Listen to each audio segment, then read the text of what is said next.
पटना राजधानी पटना स्थित A.N. Sinha institute of social studies में जकात कॉन्फ्रेंस 2026 को लेकर एक महत्वपूर्ण सेमिनार का आयोजन किया गया। कार्यक्रम में देशभर से आए बुद्धिजीवियों, सामाजिक कार्यकर्ताओं और गणमान्य लोगों ने भाग लिया। सेमिनार का मुख्य उद्देश्य जकात की राशि को संगठित और पारदर्शी तरीके से जरूरतमंदों तक पहुंचाकर उन्हें आत्मनिर्भर बनाना रहा। इस कार्यक्रम में बताया गया कि ज़कात सेंटर इंडिया देशभर में 33 केंद्रों के माध्यम से कार्य कर रहा है, जबकि बिहार में इसके 2 सेंटर पटना और मुजफ्फरपुर में संचालित हैं। संस्था का लक्ष्य आर्थिक रूप से कमजोर लोगों को आत्मनिर्भर बनाना, बेरोजगार युवाओं को रोजगार उपलब्ध कराना, शिक्षा और स्वरोजगार के अवसर प्रदान करना है। इस अवसर पर जकात सेंटर इंडिया के सदर सैफुल्लाह कादरी, सचिव मोहम्मद नौसाद, पूर्व IAS अधिकारी अमीर सुबहानी समेत बिहार के विभिन्न जिलों से आए प्रतिनिधि उपस्थित रहे। वक्ताओं ने जकात की सामाजिक भूमिका पर प्रकाश डालते हुए कहा कि यदि जकात को संगठित रूप से सही दिशा में खर्च किया जाए। KGN news Patna. ज़कात इस्लाम का एक रुकन है, बुनियादी रुकन है, और ये इसका पर्पस ये है कि गुर्बती से लोगों को निजात दिलाया जाए और इसको इंस्टीट्यूशनलाइज किया जाए, इसको एक मुनज़्ज़म अंदाज में इसको डिसबर्समेंट की जाए। होता ये है कि अक्सर के लोग खुदरा पैसे दे देते हैं गरीबों को, और लोग अपने पैर पर खड़ा नहीं हो पाते हैं और लाइफ टाइम वो डिपेंडेंट रहते हैं सोसाइटी के ऊपर। हम लोग चाहते हैं कि ज़कात अमाउंट को पूल की जाए और बड़ी अमाउंट दी जाए गरीबों को, ताकि अपना खड़ा बिजनेस खड़ा कर सके और सेल्फ सस्टेनेबल बन जाए, अपने ऊपर मुनहसिर हो जाए, ना कि सोसाइटी के ऊपर मुनहसिर हो जाए। ज़कात पे था। ज़कात सेंटर इंडिया एक ऑर्गेनाइजेशन है जो ट्रस्ट में रजिस्टर्ड है और इसके अभी पूरे इंडिया में 33 ब्रांच हैं और बिहार में 2 ब्रांच है, पटना में एक है, एक मुजफ्फरपुर में है। और पूरे इंडिया में 240 ब्रांच ओपन करने का टारगेट है।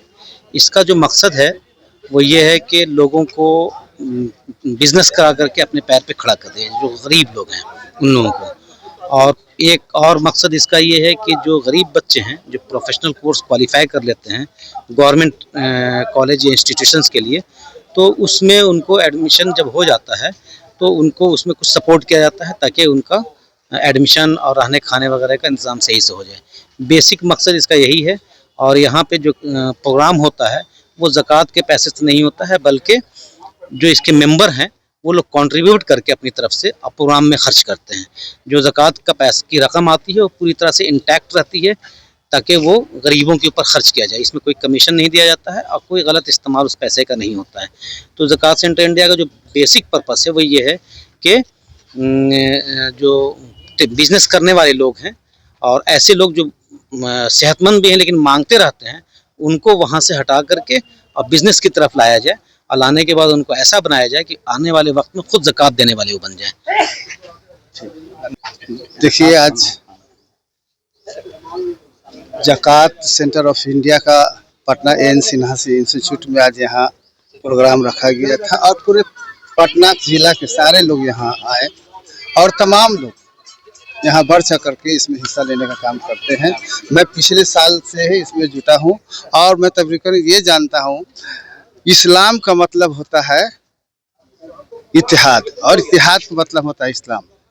तो इस्लाम ये बताता है कि आपस में भाईचारगी के साथ, मिल्लत के साथ और जो भी काम नेक करे उसमें शामिल हो और उसमें शामिल होकर के एक दूसरे को मदद करने की ज़रूरत है। जो आज ज़कात शरीफ से ज़कात सेंटर ऑफ इंडिया की कॉन्फ्रेंस में, जो कि यहाँ A.N. सिन्हा इंस्टीट्यूट में आज कॉन्फ्रेंस हुई, तो उसमें हम लोग शरीक हुए। बिहार शरीफ से हम लोग आए हैं। तो ज़कात कॉन्फ्रेंस का मकसद ये है कि ज़कात जो इस्लाम का एक नज़्म है, एक फ़र्ज़ है ज़कात देना हर मुसलमानों को। जिस तरह से नमाज फ़र्ज़ है उसी तरह से ज़कात भी अदा करना फ़र्ज़ है। तो लेकिन उसमें यह है कि हम लोग अपने तौर पर 10, 20, 25, 50 करके देते हैं इनफरादी तौर पर, इंडिविजुअल। तो उसका प्रभाव बहुत कम पड़ता है समाज पर, सोसाइटी पर। लेकिन यहाँ के एक ऑर्गेनाइज्ड वे में मुनज़्ज़म तरीके से सब इज्तिमाई तौर पर देंगे, एक बैतुल माल कायम करके, एक है ना, तो उससे ज़्यादा प्रभाव पड़ता है। गरीब गुरबा को ज़्यादा मदद होती है। तो इसी सिलसिले में कि इसका मकसद ये है कि हर गांव में, हर मोहल्ले में, हर शहर में ज़कात सेंटर कायम हो, ताकि इज्तिमाई तौर पर सब मिलजुल के अपनी ज़कात की रकम वहाँ जमा करें और उससे गरीबों को, मिस्कीनों को, उसमें हर मद पर है, जो गरीब बच्चे तालीम हासिल कर रहे हैं उनके लिए है, उन पर हो। और ज़्यादा जोर यही है कि गरीब बच्चों को तालीम के ज़रिए उनका उत्थान हो, उनका अपलिफ्टमेंट हो। तो ये सब मकसद रहता है बेवाओं को, मिस्कीनों को, और जो गरीब है हर मद में है, किसी को अगर ज़रूरत है इलाज का तो इलाज के लिए है।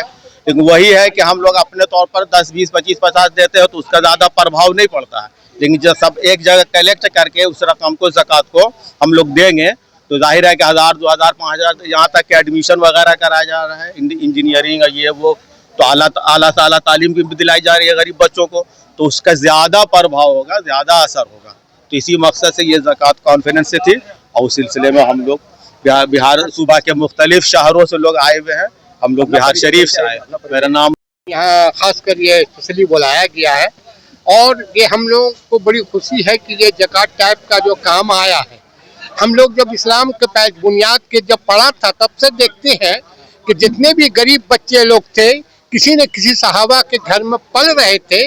उनके बाद रसूलुल्लाह सल्लल्लाहु अलैहि वसल्लम ने एक तरीका बताया कि आपको जो नीचे तबके के लोग हैं उनको बराबरी में किस तरह लाया जाए, और उन्होंने ये सिस्टम बताया था कि अपने धन और दौलत का कुछ पैसा निकाला जाए, उसका कुछ हिस्सा निकालकर गरीब बच्चों या गरीबों में बांटा जाए, ताकि वो भागलपुर में कितने लोगों को, कितने गरीब बच्चे या गरीब लोगों को आप लोगों ने फायदा पहुंचाया?